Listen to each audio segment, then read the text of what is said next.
iniciando mais um tema livre dos nossos encontros.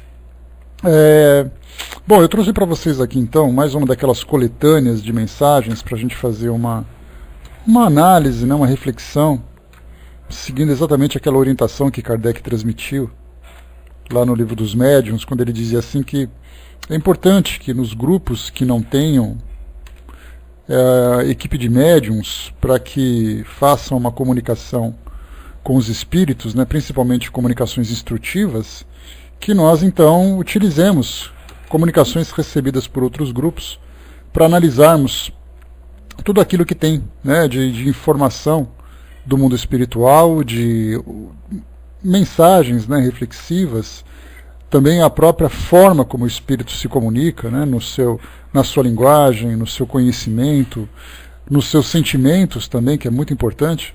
Então eu trouxe aqui mais algumas mensagens. Caso vocês queiram colocar algum tema paralelo para a gente conversar, vocês falem, que a gente interrompe aqui a leitura e continuamos então, né, a sanar as dúvidas que vocês porventura tenham.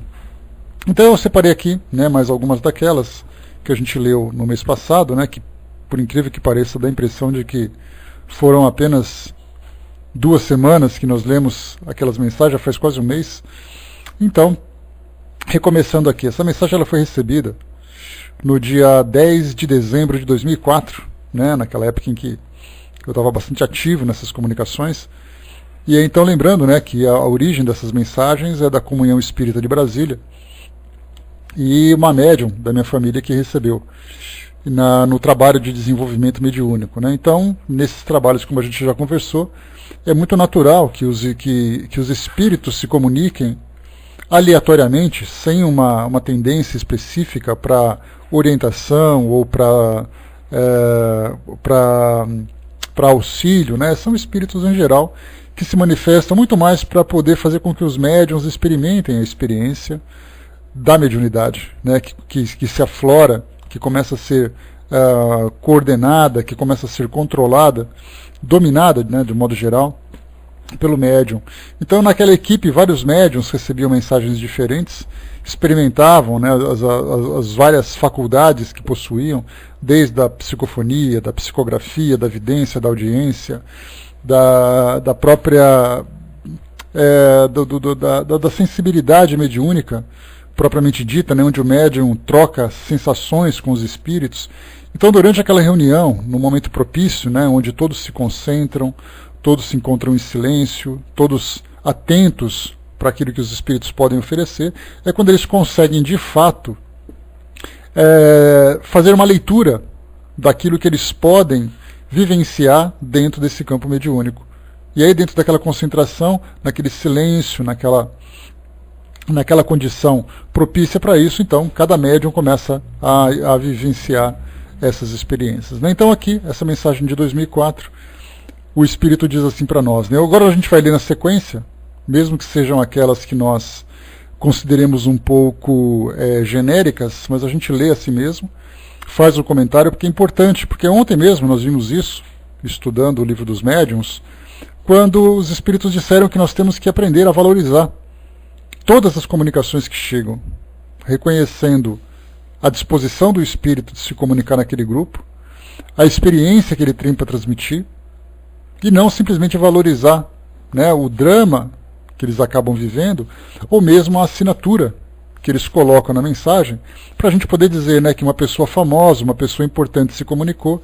Então essa mensagem é muito mais significativa do que aquela em que um anônimo trouxe para nós. Que nesse caso, então, a gente vai fazer a leitura de todas para a gente poder perceber que todas elas trazem para nós um ensinamento precioso, né, para a nossa formação moral. Então, aqui nessa mensagem, o Espírito, deixa eu ver o nome dele aqui, se é que ele tem nome, não tem nome, não assinou o nome, né? Então esse é um dos casos em que o Espírito traz a comunicação e vai embora sem se comunicar, sem se identificar para os participantes da reunião. Então ele diz assim: agradeço pela oportunidade de aqui estar nesse momento de estudo e de paz.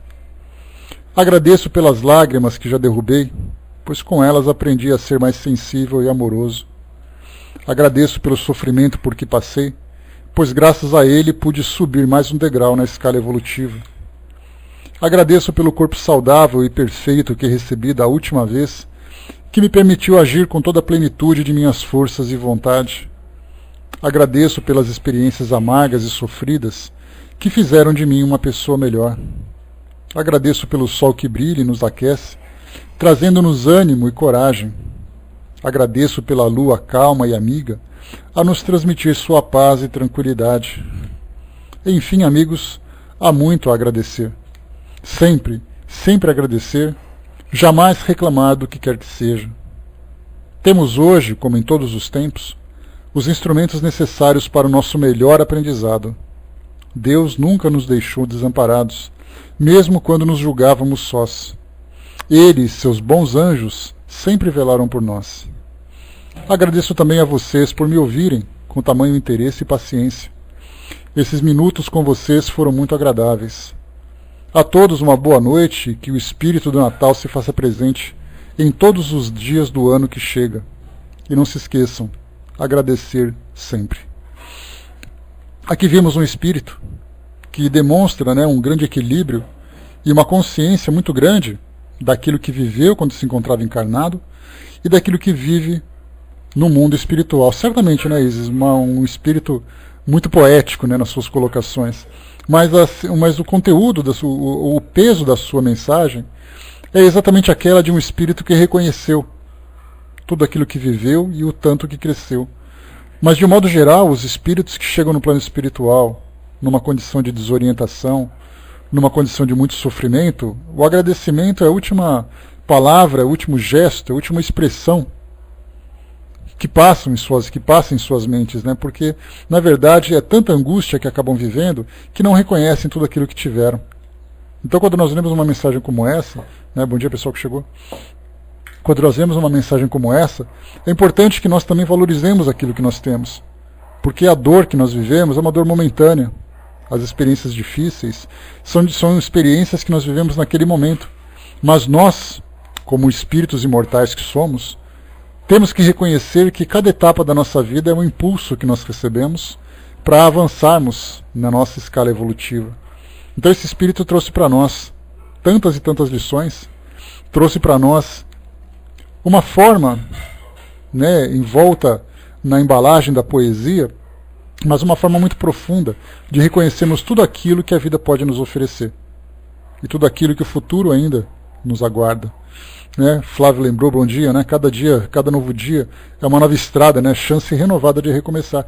E a gente sempre tem que pensar dessa forma, porque às vezes nós nos encontramos em meio a um turbilhão de experiências difíceis e nós não conseguimos nem ver aquilo que já vivemos e nem vislumbrar aquilo que podemos viver.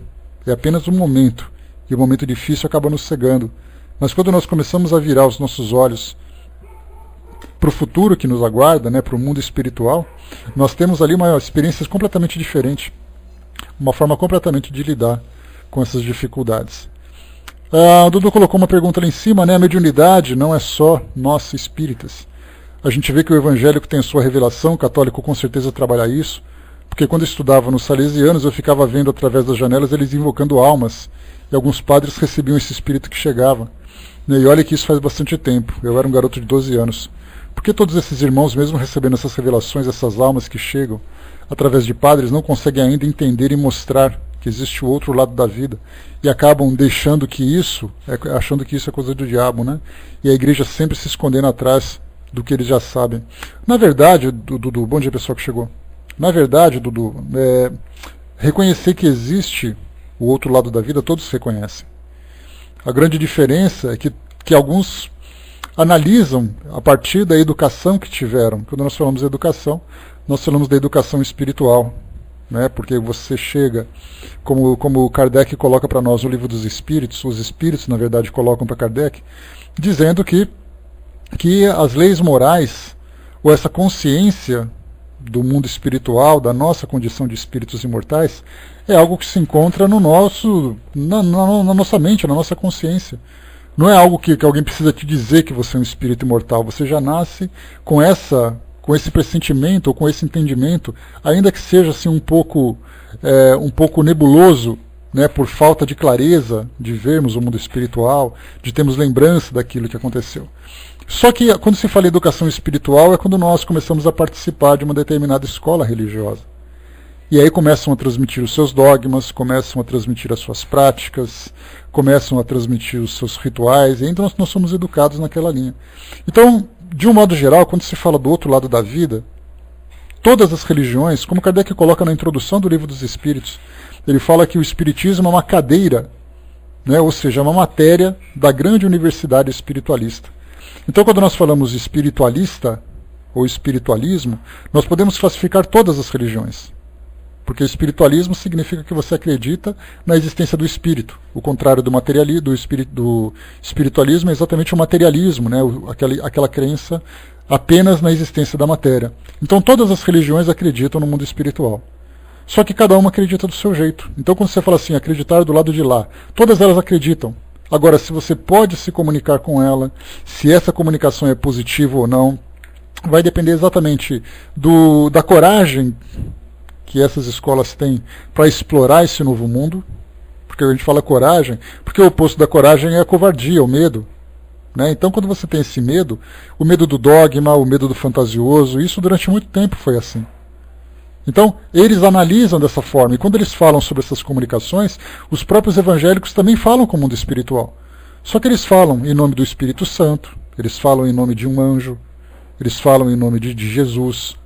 Assim como os católicos falam em nome de um santo. Nós estudamos aquele livro, né, de A Mediunidade dos Santos, de Clóvis Tavares. Ali nós temos vários e vários médiuns que se tornaram santos pelas suas revelações, pelos trabalhos que realizavam junto ao mundo espiritual. Então, na verdade, o que Kardec fez não foi fazer uma grande revolução, revelando para todo mundo que existe um mundo espiritual. Todo mundo sabe que existe um mundo espiritual. O que Kardec fez foi abrir um caminho diferente para mostrar que a distância entre o mundo espiritual e o mundo material é uma distância muito menor do que se imaginava. E que a possibilidade desse intercâmbio também é uma realidade. Então, na verdade, antes de você pensar por que eles não conversam com o mundo espiritual da forma como nós conversamos, na verdade eles conversam. Só que eles conversam com aqueles espíritos que eles consideram entidades importantes, aqueles que podem trazer revelações do mundo espiritual, e não com pessoas comuns. Como a gente já falou sobre isso, Clóvis Nunes, que é outro Clóvis, né, que fez aquele trabalho da Igreja das Almas do Purgatório, que vocês já falei para vocês podem acessar no YouTube, Igreja das Almas do Purgatório, Museu das Almas do Purgatório, que fica ali lá na Itália. Não me recordo se é no Vaticano ou se é na Itália, ou se é em Roma, não me recordo. Mas ali ele mostrava aquele museu com objetos que foram marcados através de efeitos físicos, seja através de uma psicopirogenia, seja através de uma marca qualquer que tenham feito. Né? Então os espíritos estavam ali pedindo orações, pedindo preces segundo a interpretação dos católicos. Então, na verdade, se comunicavam, só que, na verdade, você tem que primeiro quebrar muitos dogmas, quebrar muitas barreiras dogmáticas que foram instituídas com o decorrer do tempo, para que haja essa comunicação natural. E como os espíritos disseram, né, na própria introdução do Livro dos Espíritos, chegou o momento em que todas as coisas serão colocadas no seu verdadeiro sentido. Então, quando se fala que chegou o momento, não é que a partir daquele momento vão se abrir as portas do mundo espiritual e os espíritos vão ficar transitando à vontade. A partir dali começa um trabalho diferenciado. Isso pode durar 2 séculos, 3 séculos, 4 séculos. Nós já estamos há 1,5 séculos e temos as nossas conquistas, sem dúvida nenhuma. A sociedade, pelo menos aqui no Brasil, já aceita isso com naturalidade. No mundo de modo geral, ainda existe muita fantasia em torno dessa comunicação com os espíritos, mas hoje nós temos material filosófico, material científico, podemos dizer assim também, que trazem para nós uma nova informação do mundo espiritual. Então é importante ter paciência. No passado não se falava sobre isso, hoje já se fala sobre isso. No futuro trataremos com naturalidade. Talvez não a nossa geração, talvez algumas 2 ou 3 gerações, vamos aguardar para ver. Né? Quando eu era evangélico, né, a pastora sabia que eu tinha evidência e sabia que recebia os irmãozinhos, né, mas me acolhia com tranquilidade e pedia para que eu falasse a todos que estavam dentro do salão, para que contasse o que eu estava vendo e ouvindo, né, e eu não falava nada. Ela ficava injuriada, porque isso trazia mais adeptos daquela igreja evangélica. Né, eles criticam, né, nós espíritas por isso. Né, temos que esperar, porque cada um ainda faz sua interpretação. Mais uma vez, como eu já falei para vocês, até mesmo, trouxe um exemplo, né, quando nós falávamos sobre o Tribunal do Santo Ofício, a Inquisição, naquele período da Idade Média, a gente sempre pensa que todos os sacerdotes, todos os religiosos que participavam desse tribunal eram pessoas do mal, eram pessoas que vinham das profundezas do inferno para poder torturar os seres humanos. E na verdade não, nós tínhamos religiosos que eram muito sinceros naquilo que faziam. Faziam acreditando realmente que estavam fazendo a coisa certa. Só que na verdade, dentro da concepção deles, esse era o certo, mas hoje nós vemos que moralmente isso é errado e a própria igreja reconhece isso. Então, na verdade, assim como naquela época os pastores da Inquisição faziam com toda a sinceridade, com todo o amor pela fé que abraçavam, praticavam aquelas atrocidades todas, né? Hoje nós temos religiosos de várias vertentes que também agem dessa forma, acreditando que estão fazendo certo, porque foram educados assim. Como nós aprendemos quando nós começamos no início, foram educados dentro daquela doutrina, praticar aquela doutrina daquela forma. Então, se você cresce ouvindo que um espírito que fala com você é um espírito do mal, você sempre vai acreditar nisso, até que venha alguém e te mostre o contrário. Mas para isso você precisa adquirir uma certa maturidade, e muito mais do que isso, você precisa vivenciar experiências pessoais. Muitos católicos, muitos evangélicos saíram das igrejas porque não podiam viver aquilo que para eles era uma realidade, porque eram médiums. E aí migraram para a Umbanda, migraram, por exemplo, para o Espiritismo, para outras religiões que de alguma forma permitem essa comunicação com o mundo espiritual. E quando eu falo outras religiões, porque a gente lembra que a mediunidade vivenciada ostensivamente não é um privilégio do candomblé, da Umbanda e do Espiritismo. Nós temos hoje religiões espiritualistas, esotéricas, como a Fraternidade Branca, por exemplo, né, de uma instituição chamada Pax, onde muitos médiuns entram em contato com o mundo espiritual com toda a naturalidade. Então eles começam a buscar um local onde eles possam vivenciar aquilo que para eles é importante. Então temos que ter paciência, as coisas estão mudando. Mas vão mudar no tempo certo, não é no nosso tempo. Né? O Fernando colocou, né, mas o Espiritismo tem ou não dogmas? Pergunto, pois, um médium em uma palestra do centro diz que tem. O que é um dogma, Fernando? Dogma é uma verdade instituída que você não pode discordar. O Espiritismo ele te dá liberdade de razão. Né? Você vai compreendendo as leis naturais que regem o universo, e Kardec abordou essas leis com muita propriedade junto aos espíritos, lá no Livro dos Espíritos, que mostra para nós que tudo que você aceita é aquilo que para você tem lógica. Se você disser que o Espiritismo é um dogma, eu vou falar para você, você tem que acreditar nisso. Mas aí você vai dizer assim, mas essa coisa não entra na minha cabeça. O problema é seu, você tem que acreditar porque é assim. O Espiritismo não tem isso. Kardec usa a palavra dogma uma única vez no Livro dos Espíritos, quando ele fala sobre o dogma da reencarnação. Mas o sentido que ele coloca o dogma da reencarnação, ele fala, né, numa crença geral que se tinha. Então, aquilo que se você por acaso fosse um hindu, no hinduísmo você tinha que acreditar em reencarnação. Acreditar em reencarnação, não você saber se ela é normal, se ela é verdadeira. Se você for um budista, você tem que acreditar na reencarnação. Então isso é um dogma. E para o Espiritismo, você tem que acreditar na reencarnação, estuda os fatos, analisa. Então você não é obrigado a acreditar em nada. Você aceita de acordo com o seu entendimento, de acordo com a clareza, né, daquela informação, daquela experiência. Então, na verdade, não existe dogma no Espiritismo, ele não te impõe nada. Como nós conversamos ontem sobre isso, ontem ou antes de ontem, foi antes de ontem, estudando o livro Obras Póstumas, nós conversamos que o Espiritismo, ele não é uma religião. O Espiritismo ele é um instrumento que nos permite compreender as leis naturais. Vamos colocar dessa forma que fica mais fácil. Então a gente pensa assim, o que o Espiritismo... Já me perguntaram, por exemplo, acredito que vocês também já tenham ouvido, ou pelo menos pensado nisso, né? Alguém chegar para você e colocar assim, o que vocês espíritas acreditam? Já me perguntaram isso, né? Aí, quer dizer, não é o que nós acreditamos, a pergunta é o que nós estudamos? O que nós procuramos nos certificar dessa realidade. Aí fala assim, mas o Espiritismo vocês acreditam em doutrina, em reencarnação. Na verdade, o Espiritismo não acredita em reencarnação.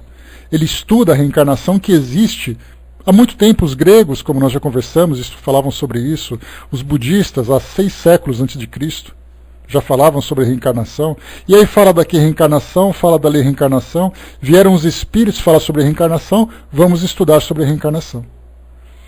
Vamos falar sobre mediunidade. O Espiritismo não inventou a mediunidade. O que Kardec fez foi perceber e estudar essa faculdade que muitos homens tiveram desde os tempos mais antigos. Basta a gente pegar o Antigo Testamento e nós veremos ali muitos e muitos médiuns, muitos e muitos fenômenos. Então, na verdade, o Espiritismo ele não traz novidades. Na verdade, o Espiritismo te permite, através dos seus métodos, estudar aquilo que existe na história da humanidade. Aquilo que não for plausível, ele simplesmente descarta, porque ele percebeu que aquilo não tem lógica. Como é o caso, por exemplo, do dogma do céu e do inferno.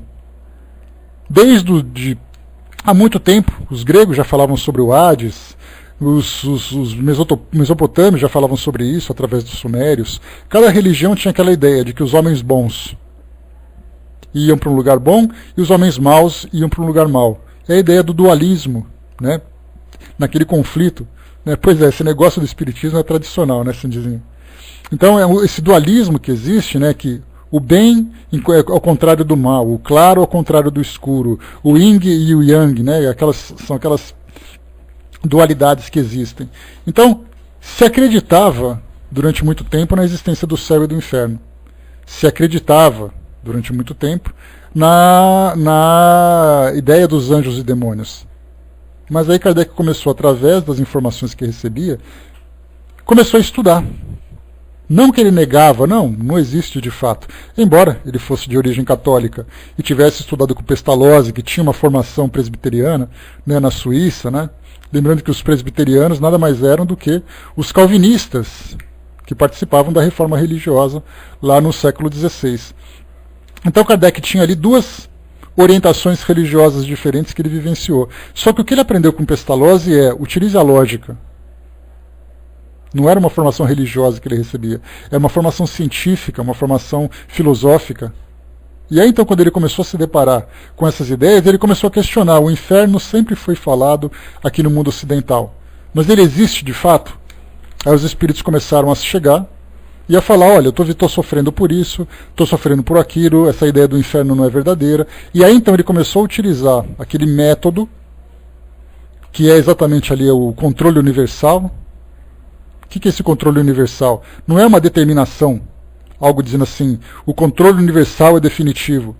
Na verdade é um método que nos permite ouvir opiniões diferentes de indivíduos diferentes e formar uma ideia generalizada. Porque se você acreditar que aquilo que Kardec fez é uma verdade absoluta, isso é um dogma. Se você tiver um argumento melhor, e o próprio Kardec diz isso no livro que é o Espiritismo, se você tiver uma opinião melhor do que a minha, me apresente. Mas que não venha com dogmas. Eu quero fatos. E como Kardec coloca, se você tiver um fato que seja mais claro daquilo que os espíritos propuseram e você tiver condições de provar que isso é melhor, então eu aceito. Se ele disse isso, por toda a experiência que ele vivenciou, e não é porque ele, Kardec, disse que é uma verdade, mas é porque ele teve experiências que nós estamos distantes de ter. Nessa comunicação constante com os espíritos, a gente lembra que lá no final do Livro dos Espíritos, Kardec disse que teve contatos, isso só no Livro dos Espíritos, hein? Ele teve contatos com mais de 1000 médiums, para poder formar todas aquelas questões de locais diferentes, que vinham através de correspondência, ou de pessoas que participavam, enfim. Então a gente vê, existe dogma no Espiritismo? Não existe dogma. Não existe uma verdade absoluta. O Espiritismo é progressista. Então, na verdade, nós vamos nos aproximando dessas leis naturais, dessas leis universais, tendo uma compreensão maior. Então, por isso, nós não temos dogma, nós temos liberdade de pensamento. Você não é obrigado a acreditar em nada. Acredita naquilo que a sua razão te levar, mas é importante que você estude para que a sua razão não se torne simplesmente uma fé cega, mas que se torne uma fé racional. Né?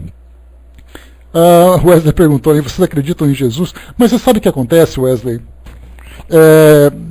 Quando você fala sobre as religiões ocidentais, quando você tem a crença no cristianismo, né, como por exemplo... Pessoal, vocês querem que eu saia e volte para ver se melhora um pouquinho meu som? É para todo mundo que está ruim assim ou só alguns? Querem que eu saia, que eu fique? Como é que está o som para vocês? Não, entendi, Wesley. Vou explicar para vocês exatamente por que eles pensam assim. Tá bom assim? Então tá jóia. Eu percebi que você não perguntou, eu entendi que perguntaram para você. Não, o que eu estou dizendo é assim, por que isso? Porque no mundo ocidental, sempre se acredita que as religiões dominantes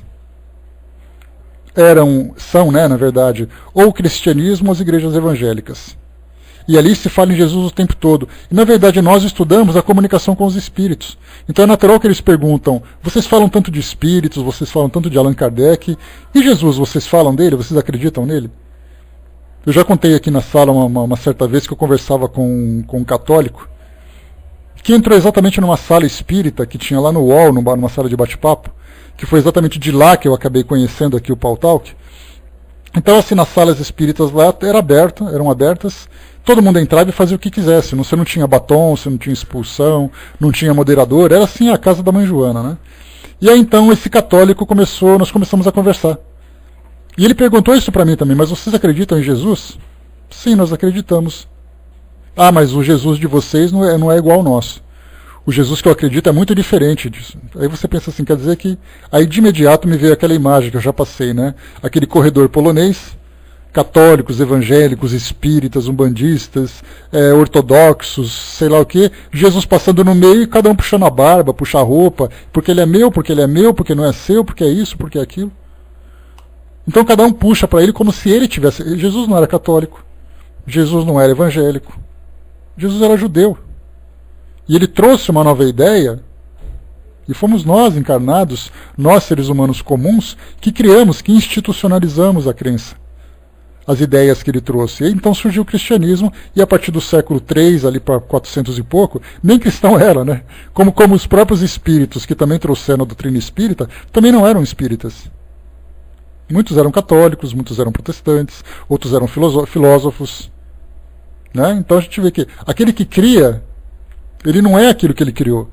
Assim como Maomé não era islâmico. Tchau, Miriam, beijo.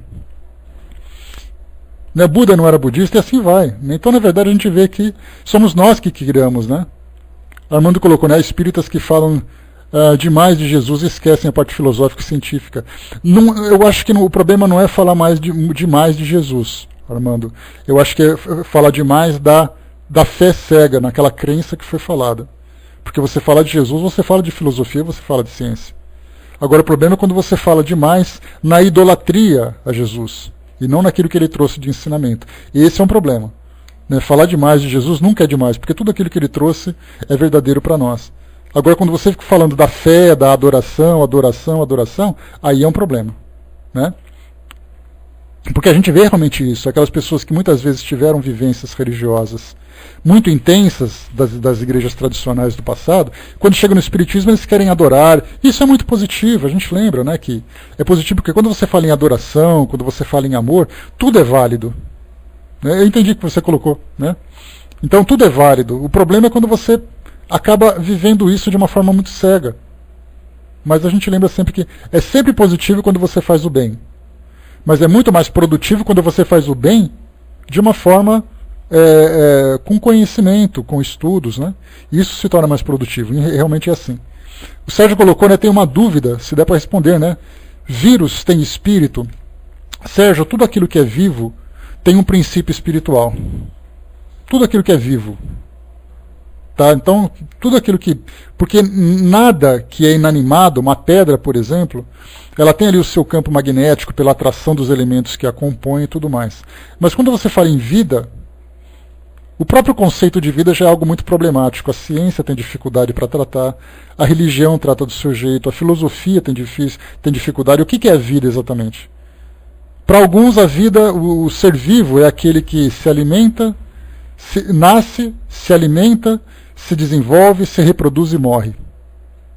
Todo ser, para algumas linhas de pensamento filosófica, linhas filosóficas, né, que passam por esse processo, é um ser vivo. A doutrina espírita nos diz que você tem o espírito, a matéria e Deus. São os 3 elementos fundamentais do universo. E quando você fala num vírus, o vírus é vivo. Então ele tem um princípio vital nele? Certamente tem. Como é esse princípio? Nós não fazemos ideia. Kardec não estudou, não explorou esse campo, exatamente porque a preocupação que ele tinha na época em que ele formou, ele elaborou a doutrina espírita, a preocupação deles era trazer uma revelação, ou trazer uma informação, ou informações, para os encarnados sobre a realidade do espírito. Informações que trouxessem consequências morais. Então ele não se deu ao trabalho de explorar, tanto que quando ele fala sobre a vida dos animais, nós temos um capítulo que fala dos vegetais, dos animais, dos minerais e tal, ele fala isso de uma forma muito sucinta. Porque a pergunta é, com o tempo que ele tinha, a gente lembra dos 14 anos que ele viveu trabalhando com a doutrina espírita. Começou em 55, com o contato com as mesas girantes, 2 anos depois lançou o Livro dos Espíritos, e depois 12 anos veio a desencarnar. Então são 14 anos. Nesse tempo, ou ele trazia essa realidade do mundo espiritual para revolucionar os conceitos morais dos homens, ou ele despendia parte do seu tempo falando sobre vírus, bactérias, até porque naquela época vírus e bactérias não era conhecido ainda. Albert Sabin, que era contemporâneo de Kardec, começou a explorar esse campo da microbiologia exatamente nesse período. Eles não entendiam por que havia infecção. Tanto que Kardec, no livro A Gênese, quando ele fala sobre essa parte da vida, né, principalmente a vida que não era desconhecida, ele trazia para nós a seguinte informação, e essa é uma das partes da Gênese que houve a necessidade de ser atualizada, porque ele colocava o seguinte, que as infecções aconteciam simplesmente pelo ar. O ar levava a doença de um indivíduo para o outro, está no livro A Gênese. Mas o que exatamente tem no ar? Aí a partir dali, esses cientistas começaram a explorar, começaram a conhecer, Louis Pasteur, a mesma coisa. Esses indivíduos começaram a estudar e perceberam que não era simplesmente o ar que fazia isso, mas eram elementos que tinham no ar. Que elementos eram esses? Começou então a se revelar o mundo da microscopia, o mundo da microbiologia. Então quando você fala, um vírus tem espírito, ele certamente tem um princípio vital. Como é esse princípio vital? Nós não sabemos. Nós não compreendemos ainda nem sequer de que forma que é constituída. Por exemplo, Kardec fala na Revista Espírita sobre o espírito dos animais. Alguns chamam de princípio vital que os animais possuem. Kardec falava de espírito dos animais, para diferenciar do espírito dos humanos. Então, até mesmo do espírito dos animais nós temos dificuldade de entender. Imaginemos desses elementos que vivem dessa forma tão primitiva, como é o caso das moneras, das protistas, dos fungos, usando aquela parte da classificação taxonômica, né, que nós aprendemos lá nos livros de ciência, fala exatamente desses seres primitivos. Certamente tem um princípio vital. Como ele é, nós desconhecemos. Surgiram as ideias da alma-grupo, né, que são uma alma conjunta que coordena, por exemplo, uma manada, um cardume, um bando, uma nuvem, né, dos insetos que tem por aí. Então, princípio vital existe. Como ele é, não sabemos.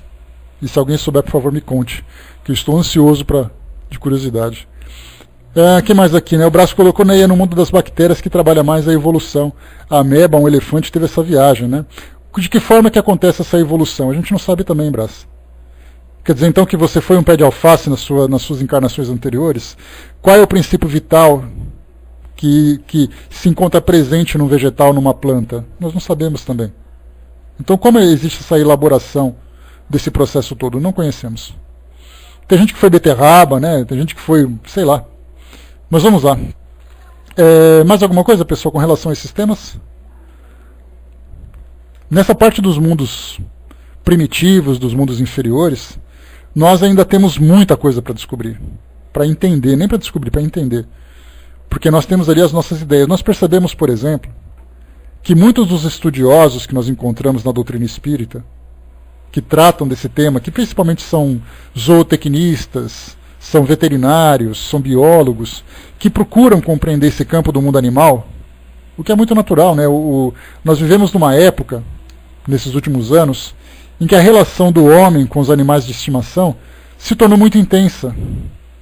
Tanto é assim que nós vimos a quantidade de veterinários que são formados recentemente, diferentemente do passado, a quantidade de pet shops que abriram, shoppings de cachorro, planos de saúde para animais de estimação, enfim, por que isso tudo? Porque a relação se tornou mais próxima entre os seres humanos e os animais, diferentemente do que acontecia há 30, 40 anos. Às vezes você tinha um cachorro em casa, aí o cachorro ficou doente e morre. Então, de modo geral, as pessoas tinham assim viviam com os animais, como acontece, né? Nós já tivemos descobertas que mostravam homens da pré-história enterrados com seus animais de estimação. Encontraram fósseis, né? Um esqueleto mumificado, um corpo mumificado, e ao lado um animal enterrado, um cachorro. Então isso é milenar, né? Na verdade, nós podemos colocar que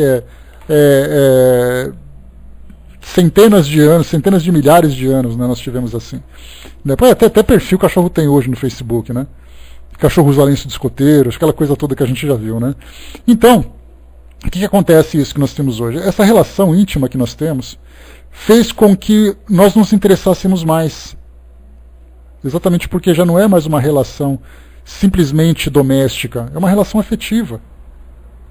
Cemitérios para animais, foi publicada uma lei aqui em São Paulo que permite que animais de estimação sejam sepultados nos cemitérios de seres humanos junto com os seus donos.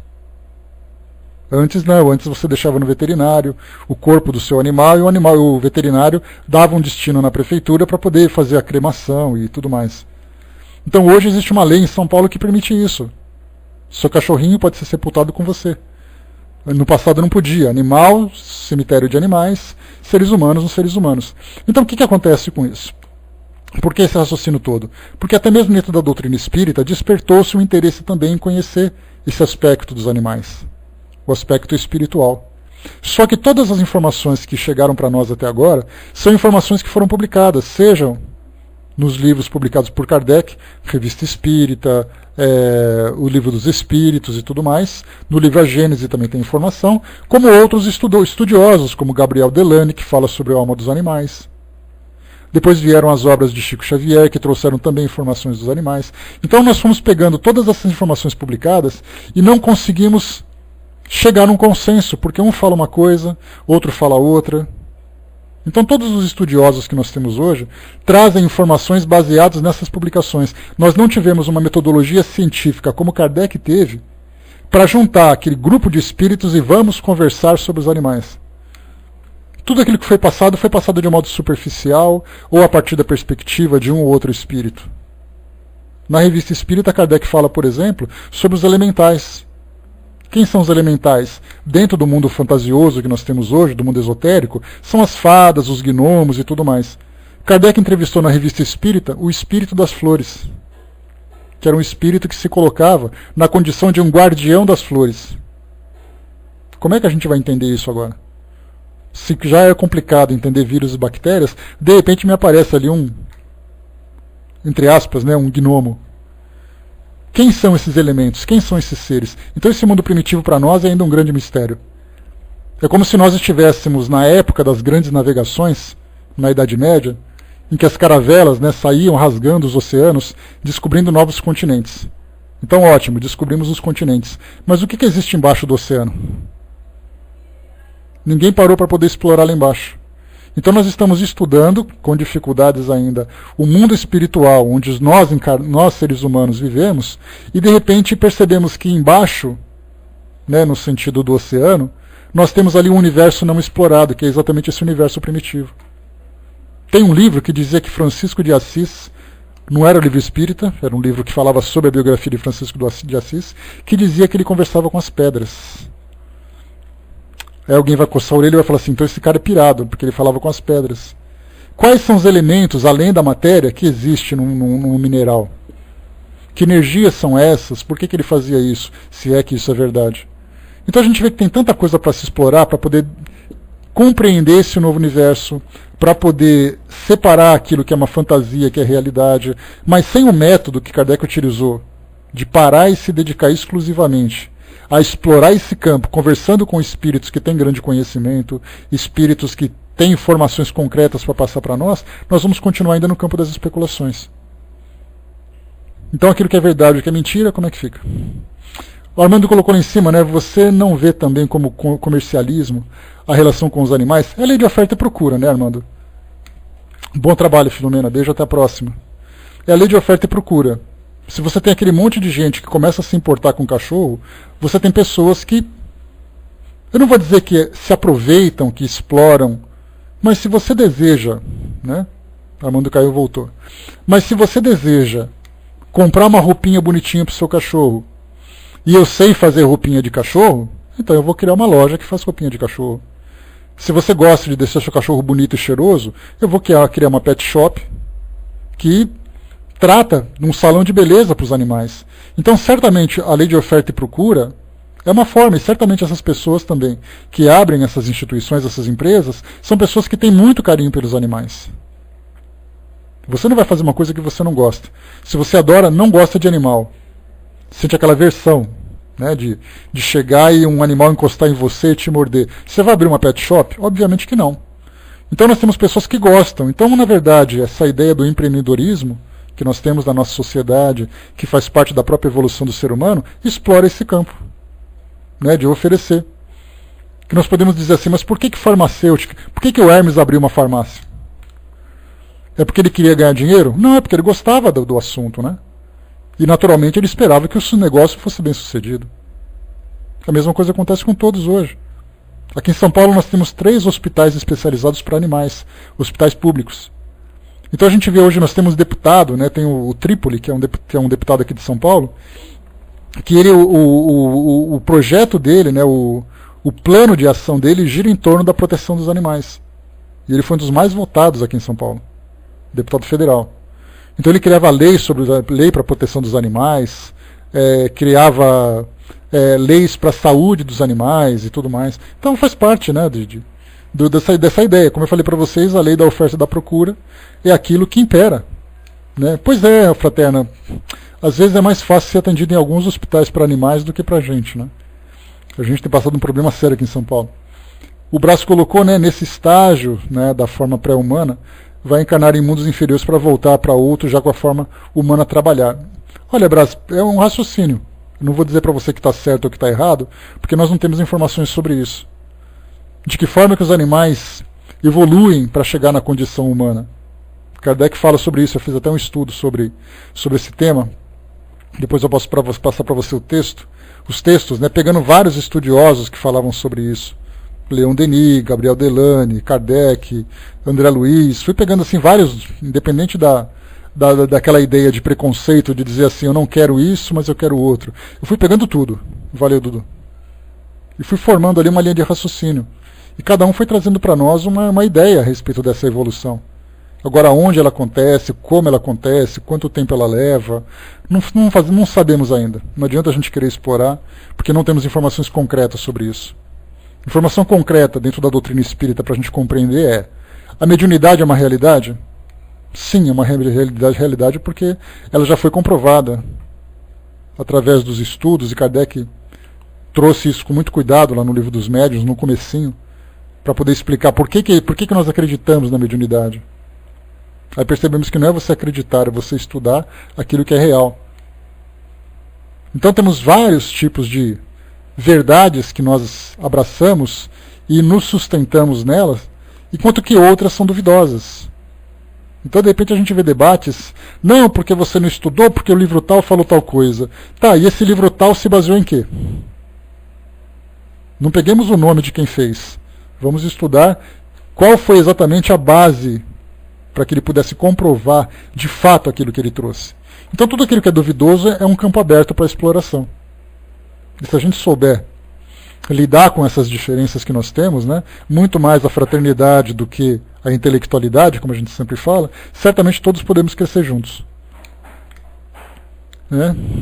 O Hermes colocou, né, eu particularmente não entendo de como eu, espírito encarnado como ser humano, ter sido planta ou animal. Também não entendo como é que funciona, né, o Hermes.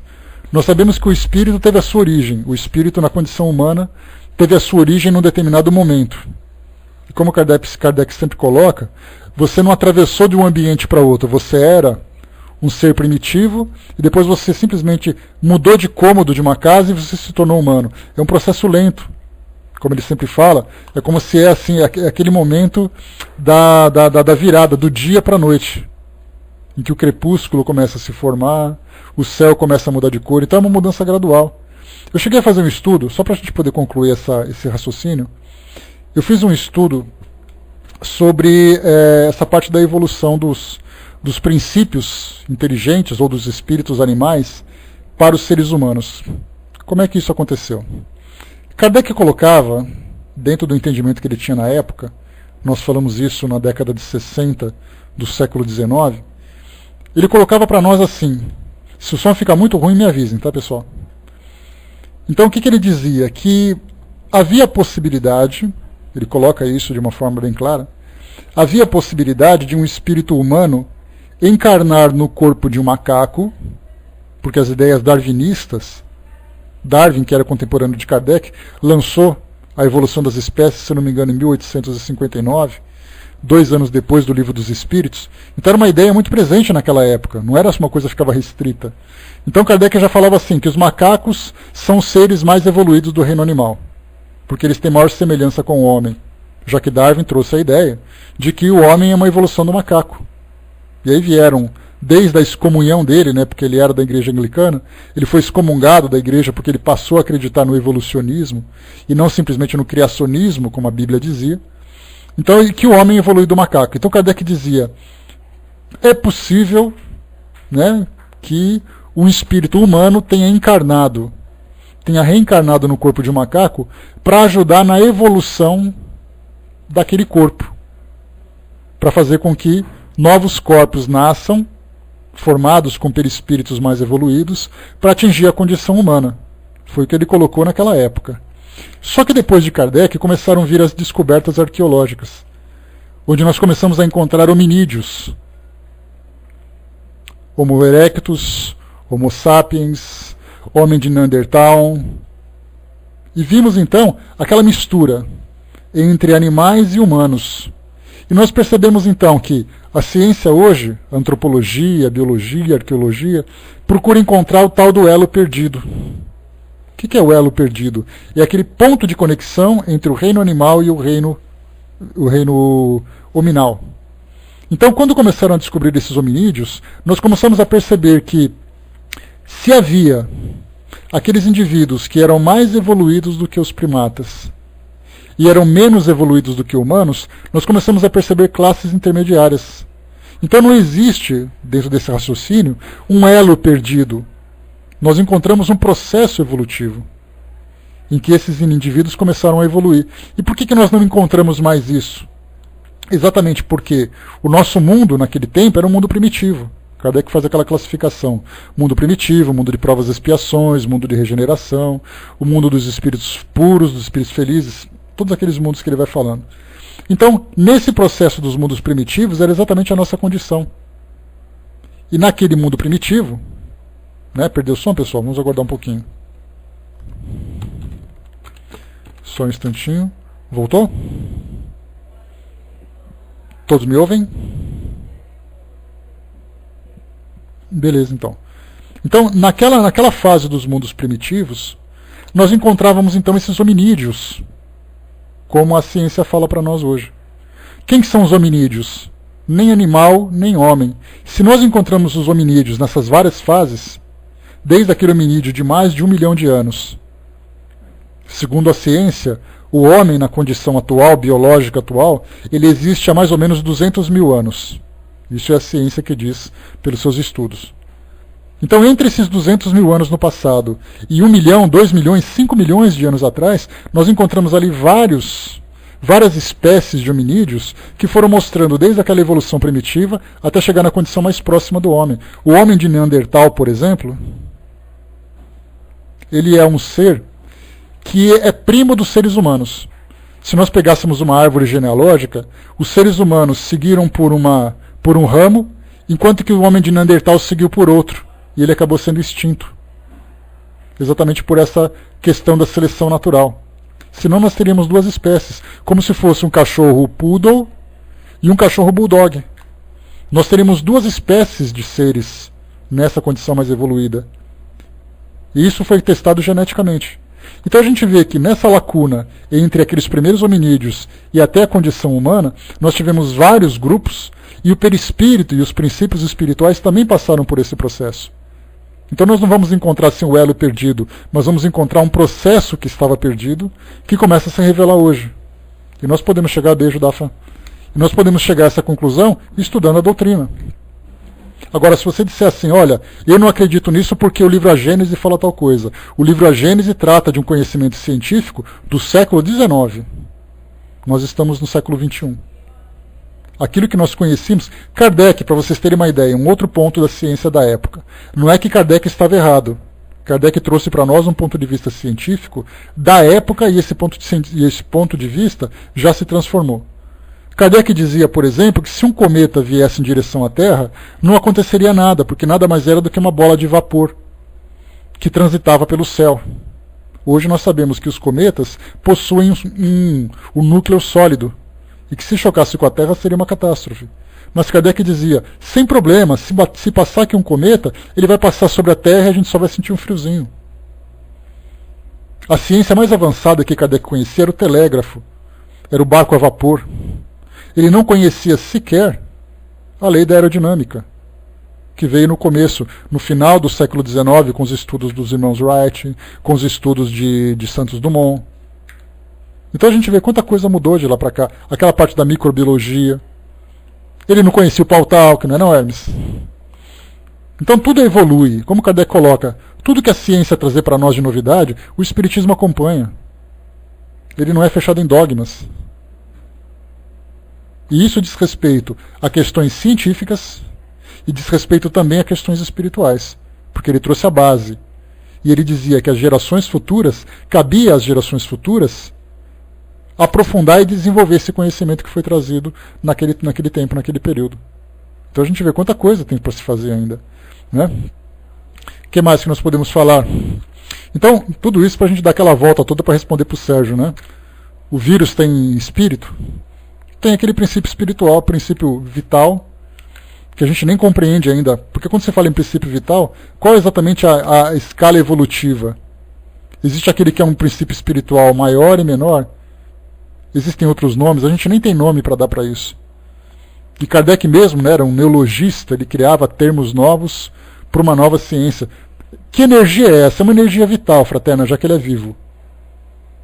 O fato dele ser vivo já mostra que não é apenas uma energia, mas é um princípio vital que a gente não compreende como um princípio espiritual, porque a referência de espírito que nós temos é exatamente o espírito humano. Uma planta tem um princípio vital, esse é o nome que a gente dá. Mas esse princípio vital, ele pode ser denominado de uma outra forma? Porque não é só uma questão de você dar vida.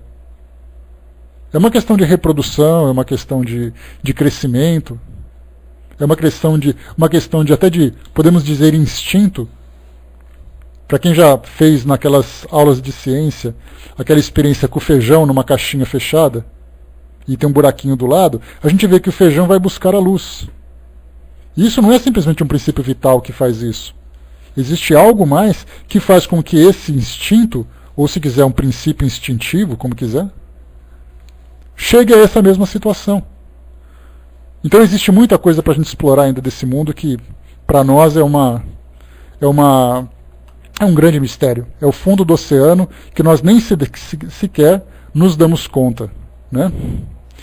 A Dafa colocou na Kardec, diz que tudo vai do átomo, que era a menor matéria conhecida, ao arcanjo, né, que imaginavam eles ser o estado do espírito puro. Né? Veja que ele liga a matéria em processo até o estado mais perfeito do espírito. Agora, o que exatamente liga isso tudo?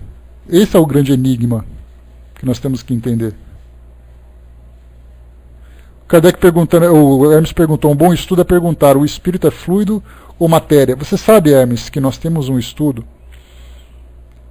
feito pelo nosso colega Cláudio Conte, que ele é físico e tal, é orientador de doutorado e tudo mais. Ele fez um estudo interessante, porque nós temos 3 princípios básicos no universo. Deus, o espírito e matéria, que nós já falamos sobre isso.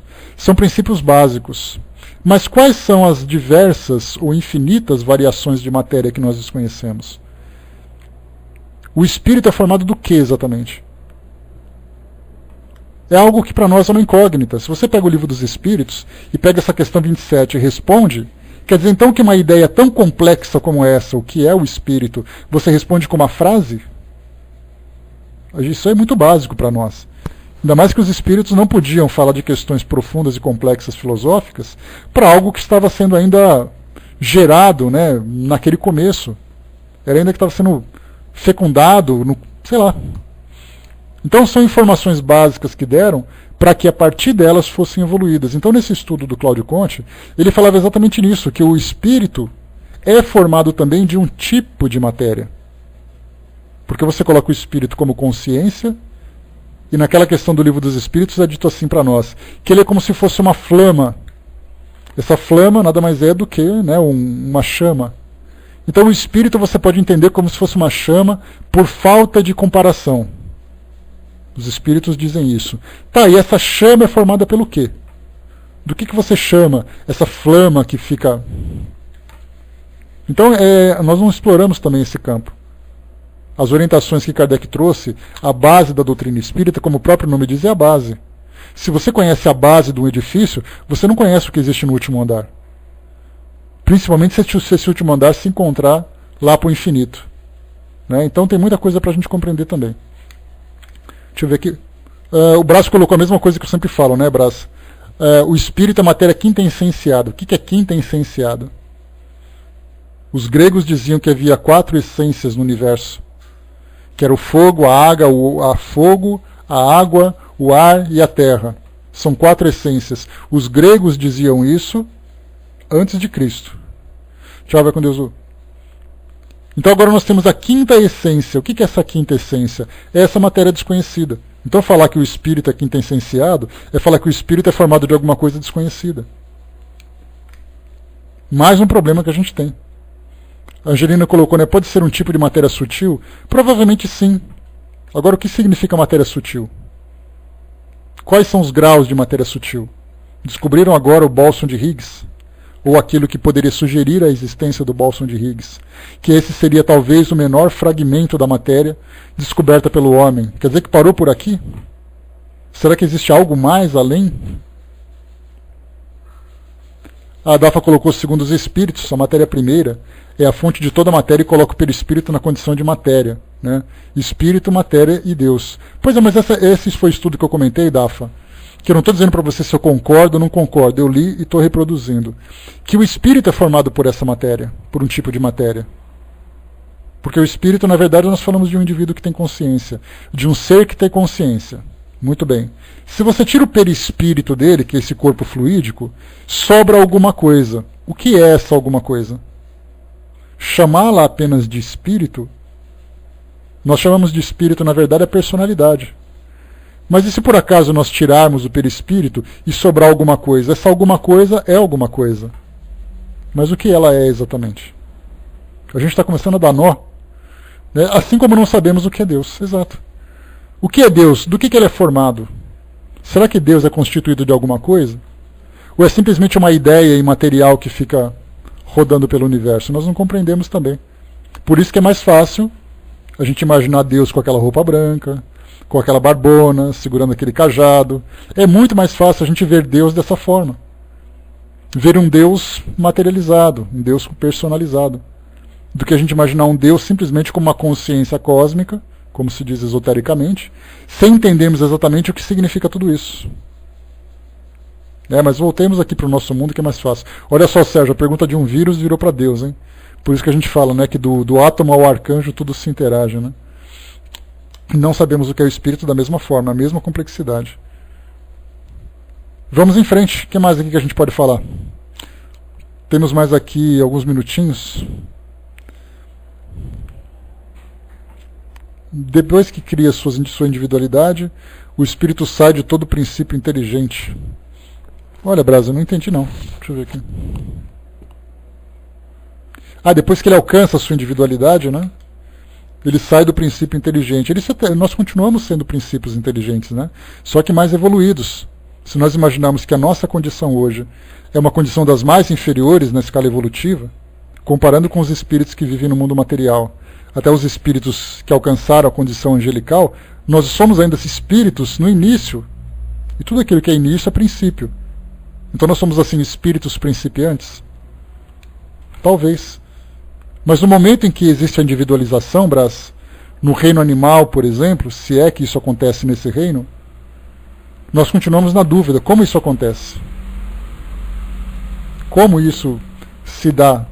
Qual exatamente o momento em que o espírito se individualiza? Nós não sabemos isso. Essas são questões filosóficas que vão muito longe, né, do nosso conhecimento ainda. Porque, certamente, esse é um pensamento que eu tenho, muito daquilo que existe de realidade no mundo espiritual, nós só vamos conhecer quando chegarmos no mundo espiritual.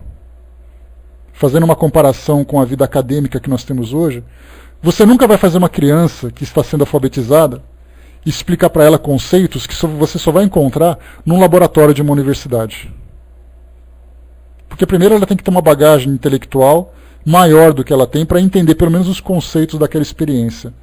Depois ela vai ter que entender o que é o ambiente onde ela se encontra, como funcionam os equipamentos que ela utiliza, qual o resultado que ela vai obter daquilo. Você não pode exigir daquela criança alguma coisa. O máximo que a criança vai fazer numa universidade é correr pela grama para poder brincar e esperar a hora do lanche. Pelo menos uma criança comum. E nós somos ainda espíritos que estamos explorando o nosso jardim da infância. Quer dizer, já saímos do jardim da infância, porque nós já nos encontramos, né, um pouco além dos primitivos primatas. Mas nós estamos na escola fundamental nos primeiros anos. Então esse beabá que nós estamos aprendendo agora do mundo espiritual, aprendendo a fazer conta no dedo, aprendendo a desenhar as primeiras letras, isso não nos dá condições de compreender aquilo que um doutor de uma universidade conhece. E nós podemos colocar aqueles livres docentes, que já alcançaram o máximo da vida acadêmica, como os espíritos puros. Nós estamos aprendendo a escrever agora. A distância de um para outro vai muito grande. Então existem informações, existem ideias, existem conceitos que nós só compreenderemos quando estivermos fora da matéria. Para falar, por exemplo, do que é feito o perispírito. Aí todo mundo vai encher a boca, é feito do fluido cósmico universal. Tá, o que é o fluido cósmico universal? Ah, é o fluido primitivo do universo. Então me explica, que fluido é esse? Ninguém sabe. Nós não podemos falar de uma coisa que nós não compreendemos. Você vai na selva amazônica e você fala de internet para um índio que não teve contato com a civilização. Você conhece a internet? Ele vai te dar uma flechada, corre. E se for canibal vai ser pior ainda. Então é a mesma coisa para nós. Nós estamos na matéria tentando entender aquilo que acontece no mundo espiritual, como a astronomia. Nós estamos com os pés no chão, tentando entender os confins do universo. Nós temos equipamentos que chegam até lá, mas nada pode definir exatamente o que é feito aquilo. Então esse é o problema que nós temos hoje. Nós estamos num ambiente tentando entender outro. Mas isso não vai ser possível. Então, diante da nossa condição, presos no mundo material, conversando com os espíritos e tudo mais, a gente vai formando esses conceitos, agregando essas ideias, tentando elaborar, mas muita coisa só vai se concretizar, só vai se encaixar quando nós estivermos no mundo espiritual. Ali nós vamos entender o que é o perispírito. Daqui, nós só temos uma informação teórica. Mas jamais, nós nunca vimos um perispírito, nós vimos uma formação, uma forma, mas nunca estudamos exatamente a sua essência, nunca estudamos a sua constituição. Kardec mesmo fala sobre isso. Ele, na época, ele dizia, não sabemos do que o perispírito é feito. Sabemos que ele existe pela informação que recebemos. Por isso, então, muita coisa tem para se explorar ainda. Agora, a gente vê, para a gente fechar já, pessoal, está aqui quase na nossa hora. Agora a gente vê, por exemplo, o que aconteceu com a França. Quando Kardec lançou o Livro dos Espíritos, ou elaborou a doutrina espírita, a gente conversou sobre isso semana passada, do porquê do espiritismo ter quase que desaparecido da França. Só não desapareceu porque existem ainda alguns heróis da resistência franceses e colaboradores brasileiros, como sempre, infiltrados em todas as instituições espíritas do mundo. Então, naquela época, o espiritismo ele tinha uma ideia filosófica. E a França tinha ali a sua condição social, tinha a sua estrutura, tinha as suas facilidades. Quando ela chegou aqui no Brasil, ela encontrou aquele campo fértil, de miscigenação cultural, de um ecletismo religioso muito grande. E aí então o Espiritismo começou a se difundir. Mas qual aspecto exatamente do Espiritismo começou a despertar o interesse de nós brasileiros? Foi o aspecto religioso. Exatamente porque o Brasil, vamos analisar agora socialmente, porque é importante nós fazermos uma análise dessas questões para não simplesmente rotularmos e apontarmos alguma coisa sem compreender o processo. O Brasil era um país escravagista, um país pobre que foi colônia durante muito tempo. As pessoas não tinham estudo, não tinham conhecimento. Então, quando começou a se espalhar o Espiritismo aqui no Brasil, as pessoas buscavam alguma coisa em que elas pudessem abraçar aquilo que pudesse estimular a fé. Porque a gente sabe que o sofrimento que o ser humano passa o leva a buscar Deus, vamos pensar assim. Se você está feliz, com uma conta bancária recheada, fazendo viagens, ninguém para poder ficar rezando. A gente quer mais curtir a vida, a gente faz ali uma prece ou outra para poder agradecer, mas ninguém vive fervorosamente uma religião pelo fato de viver uma vida material confortável. Agora, se você começar a viver a miséria, a dor, a doença, o sofrimento, de imediato nós caímos de joelho e começamos então a nos apegar a Deus. Foi nesse contexto de pobreza, de dificuldade, de sofrimento, que o Espiritismo encontrou aqui. Então ele encontrou pessoas que queriam alguma coisa que estimulassem a sua fé. Nós tivemos aquela elite intelectual do Brasil que inicialmente começou a formar os primeiros núcleos, mas depois ela começou a se espalhar com as pessoas comuns, que faziam as suas novenas, pessoas que faziam ali as suas promessas. E aí perceberam que o contato com o mundo espiritual poderia ser muito mais íntimo através da doutrina espírita, mas mudaram o foco, mas não mudaram as necessidades. Então hoje o Espiritismo no Brasil começou a se difundir. Naquela época, né, assim como hoje também, nós vemos as pessoas buscando o centro espírita para quê? Para buscar conhecimento ou para poder aliviar suas dores? Claro que um ou outro de nós vai dizer assim, não, eu busco o Espiritismo porque eu gosto do Espiritismo. Mas faz uma estatística nos centros espíritas, lá nos grupos de assistência, nas palestras, nos grupos de estudo e pergunta, por que você está aqui? Você está aqui porque você quer conhecer o perispírito ou você está aqui porque você quer cuidar do seu filho que está em casa doente? Porque você perdeu um ente querido, porque você está desempregado, porque você está com depressão? Por que exatamente? Nós vamos ver que as causas, as motivações que as pessoas tinham, era exatamente alívio de dor. A esmagadora maioria na época de Kardec, eram intelectuais que buscavam isso. Então o Espiritismo veio para cá e acabou mudando o foco. Isso, de certa forma, podemos dizer que trouxe uma consolação, como o Espiritismo é o próprio Consolador prometido, dentro dos nossos conceitos, né? Então o Espiritismo começou a encontrar aqui pessoas a consolar, e as pessoas não estavam preocupadas em conhecer aspecto científico. E isso, de certa forma, essa mudança de foco, acabou, a gente pode pensar dessa forma, atrasando essa evolução do lado filosófico e científico que o Espiritismo tem, e que foi tão explorado naquela época. Aqui as pessoas querem aliviar as dores. Então, se por um lado o Espiritismo trouxe essa consolação, por outro ele teve que dar um tempo naquilo que ele pesquisava, naquilo que ele investigava. Então nós vemos assim que tudo tem um porquê. A gente tem que analisar a realidade. O Espiritismo chegou numa época na França porque aquele contexto era favorável a ele. O pós-iluminismo, o racionalismo, o positivismo.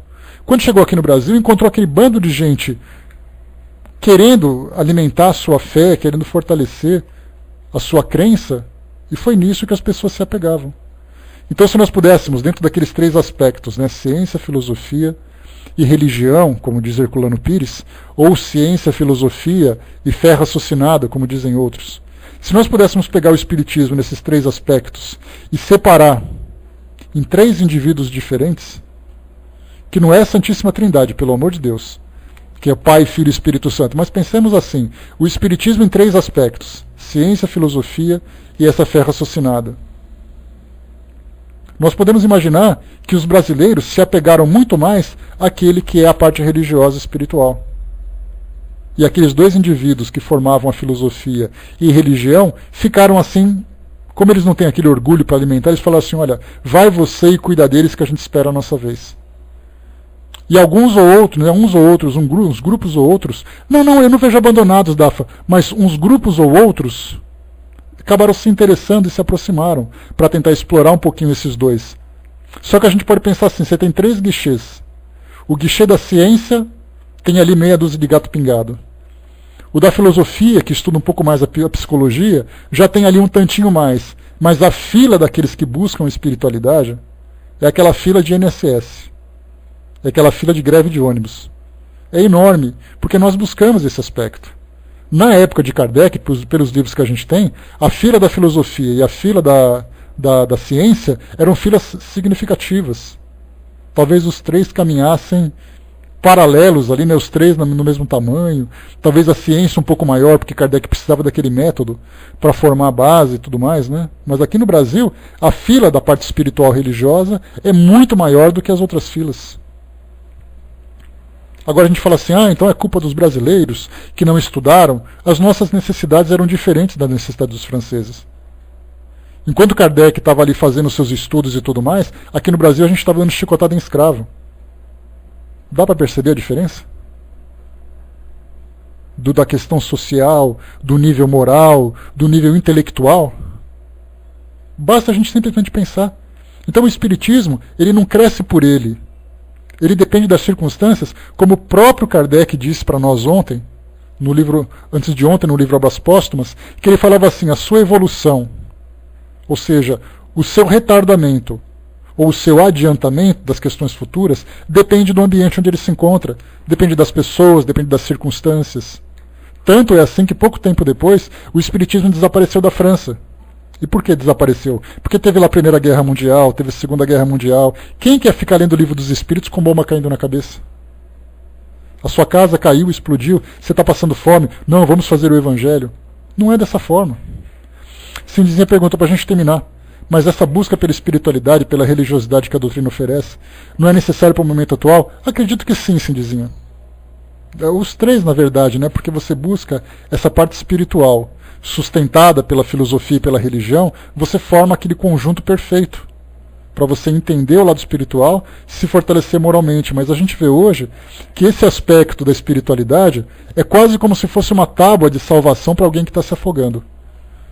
Uma crise social, uma crise moral, uma crise espiritual que o Brasil vive. E as pessoas querem conhecer o mundo espiritual. Então, naqueles três barcos que estão passando, todo mundo corre para aquele barco que parece ser o mais seguro. Eu estou usando essas analogias, essas comparações, para tentar transmitir para você aquilo que está pipocando aqui na minha cabeça, né, para a gente poder entender um pouquinho mais.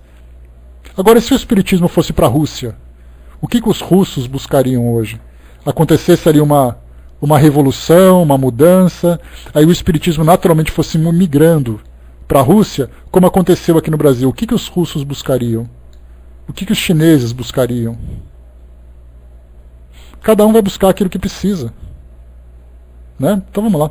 Exato, o Hermes colocou, né? Não adianta conhecer o universo tendo ao lado uma criança faminta. Era essa a realidade, e é essa a realidade que o Brasil vive. As pessoas querem se ajoelhar e falar, pelo amor de Deus, acaba com esse sofrimento. É assim que funciona. Bom, pessoal, fechando por aqui o nosso estudo de hoje. Já batemos muito papo, já filosofamos muito. A cabeça está fervendo aqui, né? Os neurônios precisam agora se acalmar. Tomar um chazinho de camomila aqui para eles ficarem mais calmos. Porque a gente começa a pensar muito nessas coisas e as ideias começam a pipocar. Isso eu acho que é a maior preciosidade que o Espiritismo nos traz, é essa oportunidade de falarmos sobre essas ideias. Isso é o aspecto filosófico da doutrina espírita. O que é a filosofia? É a arte de pensar. E quando nós começamos a debater, mesmo que seja com argumentos imperfeitos, com entendimento equivocado, nós estamos conversando, nós estamos discutindo. E é isso que faz com que a nossa fé seja uma fé racional. Porque você raciocina em cima de qualquer tema. Mas enfim, terminamos aqui o nosso tema livre de hoje. A gente lembra que toda a última quinta-feira do mês, a gente sempre faz o nosso tema livre para ficar com debates à vontade. Né? E aqui nós conseguimos então concluir mais um mês com o nosso tema livre, né? Um debate bastante gostoso, com ideias muito legais. Eu acho que se nós tivéssemos assim aqueles grandes conhecedores do Espiritismo, não especuladores que falam bem, pessoas que conhecem de fato, né? Que sabem entender, que trazem para nós essas respostas, certamente a gente ficaria no auditório babando ali, apreciando e degustando aquilo que eles passam para nós. A Dafa colocou apenas que debatemos e não fazemos mais o que Kardec fazia. Levava as grandes questões aos espíritos. A gente conversa apenas com aquilo que a gente tem de bagagem, né, Dafa? Kardec sentava com um grupinho de espíritos ali, batia a palma e vão falando aí que é o seguinte. E os espíritos davam respostas. Quanto mais respostas davam, mais Kardec abordava. Foi por isso que ele conseguiu lançar tantos livros importantes para nós, porque ele conseguiu trazer esses conceitos. Agora, como eu falei para vocês, para que servem os centros espíritas? São centros de pesquisa ou são centros de ajuda? De ajuda.